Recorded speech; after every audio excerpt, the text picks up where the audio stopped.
Hindi ko siya naligtas.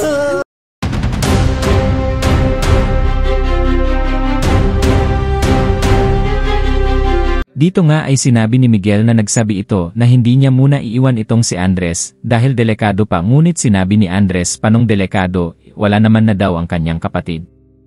Sa kabilang banda naman ay safe na si JB at pinag-usapan nila ni Greg ang nangyari sa kapatid ni Andres dahil pinangako nito kay Andres na hindi mapapahamak ang kapatid nito at tinanong ni JB kung ano ang susunod nilang hakbang.